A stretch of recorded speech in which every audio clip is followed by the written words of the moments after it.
Elecciones populares inéditas para elegir a ciertos magistrados en México. Vamos a ver algo de contexto de lo que puede representar esto. Permitir que el pueblo mexicano elija directamente a los jueces, magistrados, ministros del Poder Judicial, pues ha desatado fuertes críticas por parte de la oposición.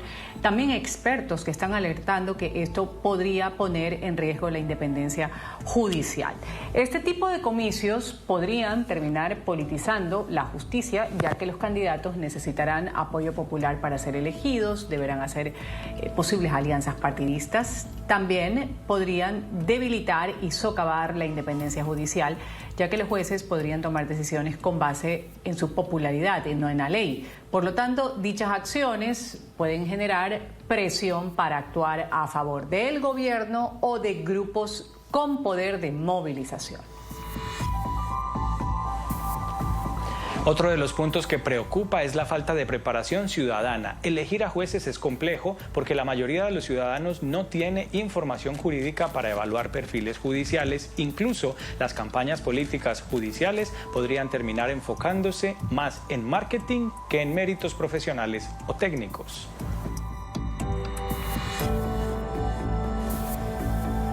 Aunque la idea es que el pueblo elija, los candidatos serían propuestos por el Ejecutivo, Legislativo y Judicial. Esto deja en evidencia que el proceso de selección podría ser opaco o politizado, puede derivar en ternas con sesgo político. Además, reduce el alcance real del voto si las opciones ya vienen preseleccionadas por actores con intereses propios. Este proceso podría además generar un debilitamiento institucional. Varios políticos, expresidentes, juristas, exministros han señalado que esta reforma debilita al Poder Judicial como contrapeso del Ejecutivo, algo esencial en una democracia. La polémica nace del choque entre dos modelos, un sistema técnico y profesional con jueces designados por méritos y un sistema democrático directo, donde el pueblo elige incluso a sus jueces. Ambos modelos tienen riesgos, pero el cambio en México ocurre en un contexto polarizado y con desconfianza institucional, lo que acentúa la preocupación. Claro, y finalmente hay un impacto. Esto en la confianza en el sistema de justicia genera preocupación. La posibilidad de que haya una justicia más populista implica que algunos casos podrían resolverse de manera mediática o bajo presión social, así reduciendo la calidad técnica de lo que son hasta el momento las resoluciones judiciales.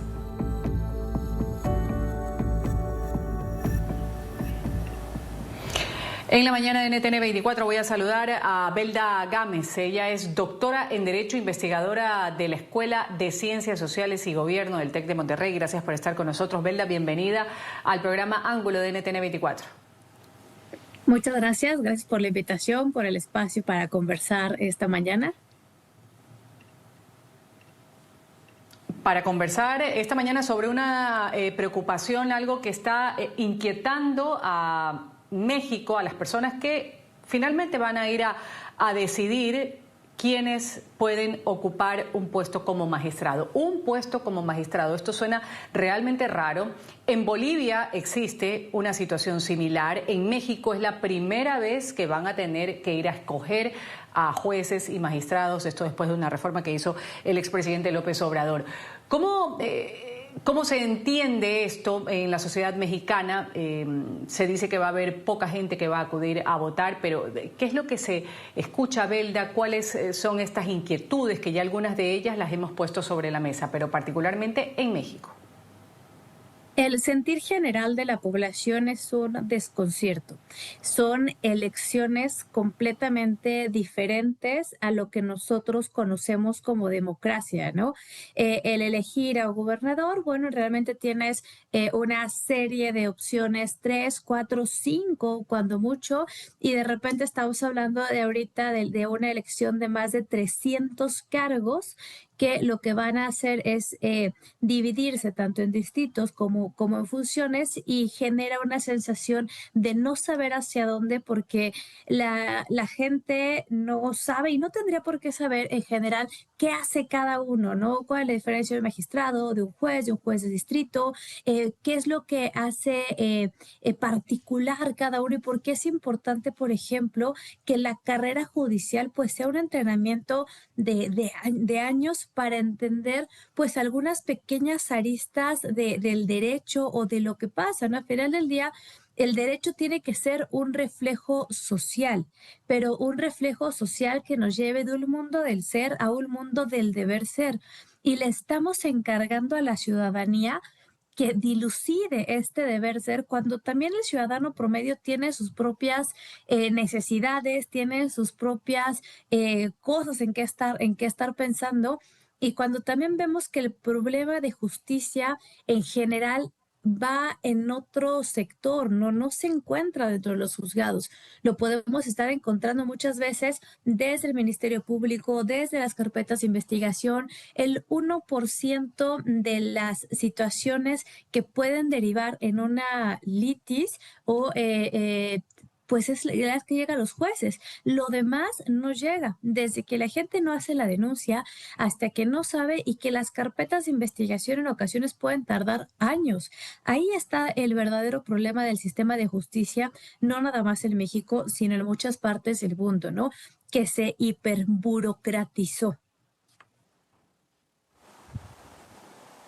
Belda, recordemos que esta idea que va a ser puesta en práctica desde este domingo en México de elegir popularmente a los jueces es una idea del entonces presidente López Obrador, respaldada por su sucesora Claudia Sheinbaum. Y ya hemos nosotros revisado aquí el riesgo de politización en la justicia con unas elecciones judiciales, pero hay un riesgo adicional que quiero que analicemos también, y es el riesgo de posible infiltración del crimen en la justicia, del crimen organizado. Ya hay denuncias en México muy claras que indican que hay abogados de narcotraficantes, abogados de los cárteles de la droga, que están candidatizados para ser elegidos como jueces. Es decir, de ser elegidos, esos abogados de los narcos ahora también serían jueces en México.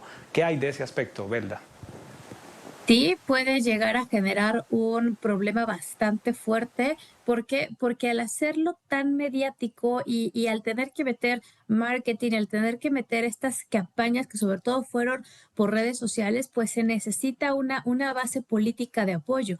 De lo contrario no se tiene. Y la verdad es que la mayoría de la gente que se dedica o que se había dedicado a este tipo de labor no tienen precisamente ni siquiera esta noción de cómo hacer marketing, y no es necesario o no era necesario, ¿no? Lo que se buscaba anteriormente es que el mejor llegara al puesto. La analogía creo que más clara es con los médicos. Nosotros no votamos por los médicos, tiene que llegar el mejor médico, y yo cuando voy a un hospital, a un centro de salud, pues confío que esa es la mejor persona, que el Estado, por un proceso realmente largo, logró llegar ahí, ¿no? Entonces, cuando encontramos que tenemos algunos candidatos que probablemente son apoyados o que probablemente pues tienen algunos nexos que hemos visto a varios que se les han pues demostrado estos nexos, y sobre todo que no tienen una carrera judicial, es cuando pues empieza a haber problemas, ¿no? La balanza no queda clara,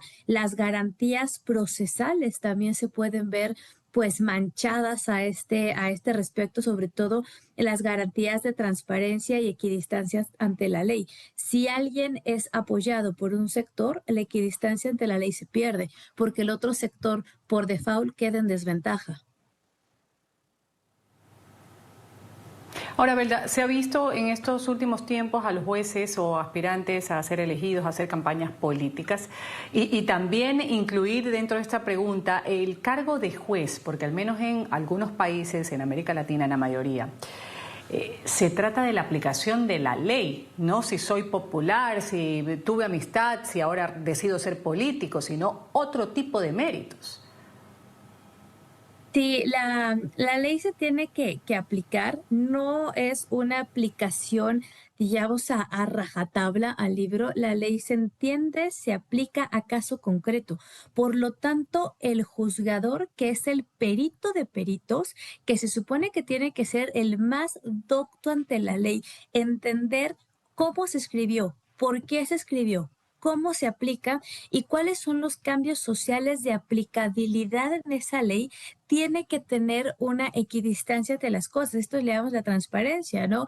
Recuerda que la ley tiene que ser justa, tiene que ser para todos, tiene que ser ciega y por lo tanto este perito de peritos tiene que aplicar sin importar quién esté enfrente. Eso es lo ideal ante un juicio, ¿no? Nos hemos encontrado de la aplicación actual que de repente también existen sesgos en los juzgadores de ideología, de género, de identidad, sesgos dicotómicos que en ocasiones no van a permitir que la ley se aplique de conformidad a la sociedad, que muchas veces lo que están haciendo es una aplicación a rajatabla a la ley sin entender los contextos de la sociedad. Entonces, una persona que no tiene la preparación suficiente para entender todo lo que implica esta aplicabilidad concreta, pues corre riesgos de tomar malas decisiones y una mala decisión pues también va a estar perjudicando en el patrimonio, en la vida, en la integridad, en la salud. O sea, son muchas aristas las que se tienen que estar tomando en cuenta. Por lo tanto, un juez no nada más debería de tener una carrera de derecho, tendría que tener mucho más avance para poder llegar a no repetir la ley como tal, sino a entenderla, interpretarla y aplicarla, que es donde hemos estado fallando. En NTN 24, durante las próximas emisiones y desde luego el próximo domingo le haremos un seguimiento muy minucioso a esta, la noticia del momento en México, la elección popular de jueces que empezará a ser aplicada este 1 de junio. Belda Gámez, doctora en Derecho e investigadora de la Escuela de Ciencias Sociales y Gobierno del TEC de Monterrey. Muchas gracias por habernos acompañado aquí en la mañana de NTN 24. Muchas gracias por la invitación, estaremos atentos a lo que pase el día de mañana.